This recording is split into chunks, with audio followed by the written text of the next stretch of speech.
నమస్కారం. నా పేరు శ్రీరామ్ శర్మ.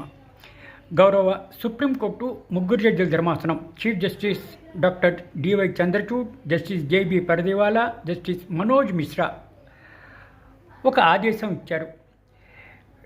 భారతదేశంలోని బార్ కౌన్సిల్స్ ఒక్కొక్క బార్ కౌన్సిల్ డిఫరెంట్ ఫీజులు కొత్తగా ఎన్రోల్మెంట్ అవబోతున్న అడ్వకేట్ల దగ్గర నుంచి కలెక్ట్ చేస్తున్నారు. జనరల్ కేటగిరీకి అయితే 650, ఎస్సీ ఎస్టీ కులాల వారికి అయితే 125 మాత్రమే తీసుకోవాలని సుప్రీంకోర్టు ఆదేశించింది. Bar council of India, state bar council కొత్తగా ఎన్రోల్మెంట్ అవబోతున్న లా గ్రాడ్యుయేట్ దగ్గర నుంచి కేవలం 650 రూపాయలు జనరల్ కేటగిరీ దగ్గర నుంచి తీసుకోవాలి.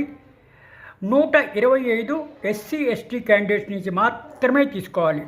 అంతకన్నా ₹1 కూడా ఎక్కువగా తీసుకోకూడదు అని గౌరవ సుప్రీంకోర్టు ముగ్గురు జడ్జిల ధర్మాసనం తీర్పు ఇవ్వడం జరిగింది. ఇట్లా ఇంత తక్కువ డబ్బు తీసుకోకుండా కొన్ని రాష్ట్రాలు అయితే 42,100, 25,000, 21,460, 20,050 రూపాయలు తీసుకుంటున్నారు కొన్ని రాష్ట్రాల్లోని బార్ కౌన్సిల్స్. ఇవి తప్పు. ఇట్లా తీసుకోవడానికి వీల్లేదు. కేవలం ఇంతకుముందు చెప్పిన విధంగా ఎస్సీ ఎస్టీ కులాల వారికి ఎన్రోల్మెంట్ అయితే 125 రూపాయలు, ఫార్వర్డ్ క్యాస్ట్ ఓపెన్ కేటగిరీకి అయితే కేవలం 650 రూపాయలు మాత్రమే ఛార్జ్ చేయాలి.